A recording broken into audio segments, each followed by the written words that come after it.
नमस्कार, मैं सौम्या और आप देख रहे हैं सरल न्यूज़। इस वक्त हम एमसीडी ऑफिस में मौजूद हैं और हमारे साथ एमसीडी स्टैंडिंग कमेटी की चेयरपर्सन सत्या जी मौजूद हैं। उनसे बातचीत करेंगे। मैम, इन दिनों आप लगातार चर्चा में हैं क्योंकि कुछ कहीं ना कहीं आम आदमी पार्टी के कुछ लोग भी आक्षेप लगा रहे हैं कि लगातार आप जिस तरीके से दौड़े कर रही हैं और छापे वगैरह भी हो रहे हैं, इस सब में कहीं ना कहीं जो है आम जनता भी पिस रही है और जानबूझकर जो है ये मुद्दे उठाए जा रहे हैं क्योंकि एक तरीके से जो है गलत रूप जो है वो पिछली सरकार को दिया जा रहा है। आप इस पूरे मामले को किस तरीके से देखते हैं?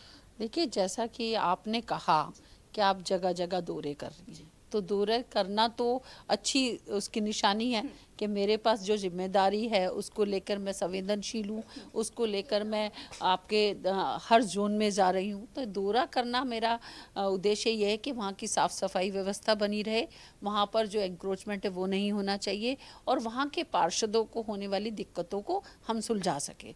तो दौरा करना सिर्फ ये है, ये उद्देश्य है दौरे का कि दिल्ली में जो हम एक मुहिम चला रहे हैं कि वो साफ और स्वच्छ रहे और जहाँ पर एंक्रोचमेंट है वो हटाया जाए। तो सभी डीसीज को मैंने अभी एक हफ्ते पहले एक लेटर भी लिखा था जिसमें सभी जोन के दौरे की बात कही गई थी और वहाँ के पार्षद, स्थानीय पार्षद को लेकर हम दौरा कर रहे हैं। लेकिन मैम, जिस तरीके से लगातार बुलडोजर एक्शन भी हो रहा है दिल्ली में देखने को मिल रहा है, जितनी अवैध चीज़ें हैं उन सभी पर, जो भी अवैध झुग्गी झोपड़ियाँ हैं उन सभी पर, अब कहा जा रहा है कि गरीबों को परेशान कर रही है दिल्ली में बीजेपी। देखिए, भारतीय जनता पार्टी वो सरकार है जो गरीबों के साथ खड़ी है, चाहे माननीय मुख्यमंत्री हों, चाहे सत्या शर्मा, वो सब, चाहे माननीय प्रधानमंत्री जी हों, वो भी हम गरीबों के साथ हैं और गरीबों को साथ देने वाला एक ही ऐसी पार्टी है जो हमेशा उनके साथ खड़ी है। चाहे वो राशन कार्ड्स को लेकर रहे मुद्दा, चाहे उनको आप एजुकेशन को, अभी माननीय मुख्यमंत्री जी ने जो अपनी स्कूल बच्चियों को लिए जो सुविधाएं दी हैं, साइकिल दी है, लैपटॉप दिया है, तो ये सब हम ऐसे लोग हैं जो जनता के प्रति संवेदनशील हैं और उनके लिए काम करना चाह रहे हैं। तो ये मैं जो आम आदमी पार्टी उनके से बिल्कुल इत्तेफाक नहीं रख रही कि वो हमें काम जो हम कर रहे हैं उसकी तारीफ कर रहे हैं या उसकी बुराइयां कर रहे हैं। देखिए मैम, उनका साफ तौर पे कहना है कि ठीक है कि अवैध झुग्गियां हैं, लेकिन अचानक से इतनी अवैध झुग्गियां कैसे बीजेपी जो है वो हटा रही है, कहाँ शिफ्ट करेगी लोगों को, ये एक बड़ा जो है उनका सवाल है। इतने फ्लैट्स भी नहीं है जितने लोगों को हटाया जा रहा है बड़े पैमाने पर। देखिए, अभी फ़िलहाल तो इस तरह की झुग्गियों पर कोई अभी बड़ा एक्शन हुआ नहीं है और रोड साइड एंक्रोचमेंट जो यातायात को बाधित करती है, वहाँ सड़क पर चलने वाले लोगों को बाधा करती है, तो वो हटाना भी चाहिए क्योंकि एमसीडी जब काम कर रही है और वो अपना रोड पे जो फुटपाथ है उस पर लोगों ने अपने उस पर झुग्गी बना रखी या उस पर एंक्रोचमेंट किया हुआ या उसमें चाय की टपली लगा रखी या दूसरे किसी चीज़ों को लगाया हुआ है, वो दिल्ली की सुंदरता के लिए तो बहुत मतलब मैं कहूँगी कि अच्छा नहीं लग रहा। तो उन चीज़ों को वो सही व्यवस्थित जगह पर बैठे, हमें कोई एतराज़ नहीं है, लेकिन जब रोड साइड एंक्रोचमेंट होती है तो वो बहुत ख़राब लगता है और ये स्थानीय पार्षदों की भी शिकायत है और दिल्ली की जनता की भी शिकायत है, उसी पर काम हो रहा है। हाल ही की बात करें तो आपने शराब के अवैध ठेकों का जो है वो भी छापा किया और उन सभी को बंद कराया गया, लेकिन एक आम आदमी पार्टी की सरकार थी, उन्होंने कहा था कि हम महिलाओं के लिए जो है वो पिंक ठेके खुलवा देंगे। कैसे देखती हैं आप? तो देखिए, ये तो आम आदमी पार्टी के लोगों से आपको पूछना चाहिए कि वो पिंक ठेके खुलवा रहे हैं, एक के साथ एक फ्री कर रहे हैं, तो ये उनकी सरकार की उनकी अपनी सोच थी। मैं चाहती हूँ कि ऐसी कोई भी जो नशे की चीज़ें वो इतनी ओपनली नहीं बिकनी चाहिए। चांदनी चौक में जब हम लोग गए तो वहाँ पर जो एक दुकान लगी हुई थी उसके अंदर ही कई सारी पेटियाँ पड़ी हुई थी, वो एकदम ऐसा था कि सामने पड़ी हुई चीज़ों को आप इग्नोर कर रहे हैं। और मुझे लगता है कि मेरी जिस जिम्मेदारी के साथ मैं यहाँ पर हूँ उस जिम्मेदारी को के साथ मैं ये भी बात कहूँ कि दिल्ली में इस तरह से शराब की बिक्री नहीं होनी चाहिए, जो छोटी छोटी दुकानों पे शराब को बेची जाती है और हमारे बच्चे और जो यंग हैं वो उसकी लत में आ गए हैं और वो छोटे मोटे क्राइम भी कर जाते हैं इस दौरान, तो उन्हें ईजिली इस शराब नहीं मिलनी चाहिए। और ये मैं कहूँगी नशे से तो सभी को बचना चाहिए और वो ये आम आदमी पार्टी के लिए भी यही है मेरा कहना कि इस तरह के मतलब मुझे जो मैं अच्छे काम कर रही हूँ उसके लिए प्रोत्साहित करें, ना कि मतलब लैग पुलिंग करें। मैम अभी मॉनसून आने वाला है तो क्या तैयारियां हैं जो एमसीडी ने कर रखी है, क्योंकि हर बार देखने को मिलता है कि कुछ प्रॉब्लम्स जो मैनहोल्स की वजह से होती है, कुछ जो नाली के पानी जमा होने की वजह से होती है, ऐसी गलियां जहां से पानी रिलीज नहीं हो पाता।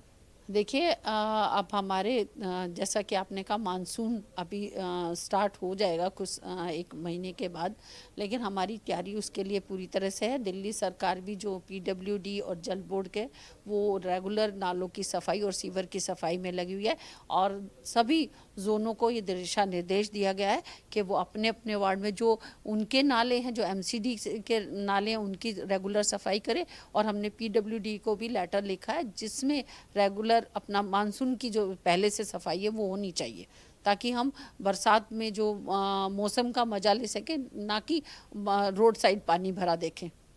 क्योंकि अभी लगातार जिस तरीके से पानी जमता है उसके बाद सवाल उठाए जाते हैं। आम आदमी पार्टी हो लगातार ये कहती है कि जो गंदगी है वो साफ करने का काम नहीं कर रही भाजपा, बल्कि आक्षेप लगा रही है कि पहले की सरकार में आम आदमी पार्टी थी, इस वजह से जो है ये सारी चीज़ें हैं। तो भाजपा की क्या तैयारी है अपनी? मैं पूरी जिम्मेदारी के साथ माननीय मुख्यमंत्री जी के नेतृत्व में हम लोग काम कर रहे हैं। एमसीडी अपनी पूरी ताकत के साथ वहाँ पर काम कर रही है, और आपको विश्वास दिलाना चाहती हूँ कि दिल्ली में इस बार पहले वाले हालात नहीं होंगे। हम जल भराव के लिए पूरे तरह से तैयार हैं। जगह कोई भी हमारा ड्रेन ऐसी नहीं होगी जिसकी बरसात से पहले सफाई ना हो, चाहे वो पीडब्ल्यूडी की हो या एमसीडी की हो। सभी ड्रेन का टाइमली उनकी सफाई होना, उनसे सील निकाले का काम हम लोग करने जा रहे हैं।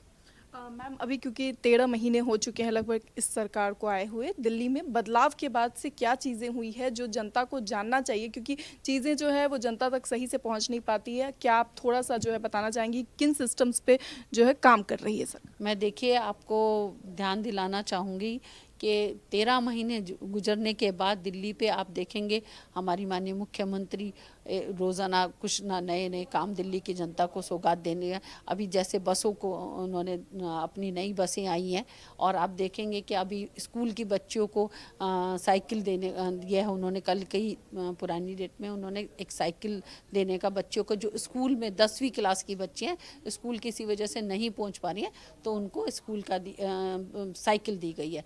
और दूसरा आप देखेंगे हमने कूड़े के पहाड़ों को कम करने के लिए पूरा एमसीडी की तरफ से भलसवा जो है वो हम 26 तक पूरा ज़ीरो करेंगे, और वहाँ पर एक आईएसबीटी की तरफ पर एक टर्मिनल वहाँ पर बनाया जाएगा। और आप देखेंगे हमने बुज़ुर्गों को जो पेंशन का काम है उसके लिए भी बजट माननीय मुख्यमंत्री जी ने दे दिया गया है। और एमसीडी सबसे बड़ी खुशी की बात है कि एमसीडी के लिए भी 11,000 करोड़ से ऊपर का बजट दिल्ली सरकार ने दिया है, जिसके लिए मैं माननीय मुख्यमंत्री का आभार व्यक्त करती हूँ कि उन्होंने एमसीडी के लिए बारे में सोचा। इससे पुराने वाली सरकारों के साथ जो मतलब उन्होंने मतलब सौतेला व्यवहार किया एमसीडी के द्वारा, वो आज पता चल रहा है कि अब काम होने वाले हैं। और दिल्ली में जो हमारी एमसीडी में भारतीय जनता पार्टी की सरकार है वो भी लगातार काम कर रही है। क्योंकि मैम लगातार आप दिल्ली के अलग अलग क्षेत्रों में दौरे कर रही हैं, आपने किन चीज़ों को अभी तक ऑब्जर्व किया है जिनमें सुधार की आवश्यकता है? देखिए हमारे जैसे रोड पर जो गड्ढे हैं उनको हम जल्दी रिपेयर कर रहे हैं, वहाँ पर सड़कें नई बन रही हैं। माननीय हमें काफ़ी ज़्यादा फंड्स मिले हैं इसके लिए, और सभी पार्षद अपने अपने क्षेत्र में काम रहे हैं। जैसे पार्कों की हालात है उसको भी ग्रीन दिल्ली बनाने के लिए भी हमारी मुहिम चालू है। हम दिल्ली को और खूबसूरत बनाएंगे। और आपने देखा होगा जो कूड़े के ढेर जगह जगह पड़े होते थे, आज उनको वो बहुत कम हो गए हैं। जो हमारे ढलाव घर हैं वो उसे हम रेगुलर साफ़ सफाई कर रहे हैं। और जहाँ भी चिन्हित जहाँ बड़े कूड़ा इकट्ठा होता था उनको भी हम दिन में 2 बार साफ़ करने की हमने स्कीम बनाई है। जो मतलब हमने डीसी को निर्देश दिया है कि ढलाव घर से कूड़ा रेगुलर उठना चाहिए और गलियों में भी कूड़ा नहीं होना चाहिए। उसके लिए भी हम सफाई अपने एसएस और डीसी को इंस्ट्रक्शन दे चुके हैं। तमाम जानकारी के लिए बहुत बहुत शुक्रिया मैम। तो साफ तौर पे आपने सुना है। इस वक्त हमारे साथ थी सत्या शर्मा जी। इसे लेकर आपकी क्या राय है अपनी राय कमेंट बॉक्स में ज़रूर बताएं। फिलहाल इस खबर में इतना ही। ऐसी तमाम खबरों के लिए देखते रहें सरल न्यूज़।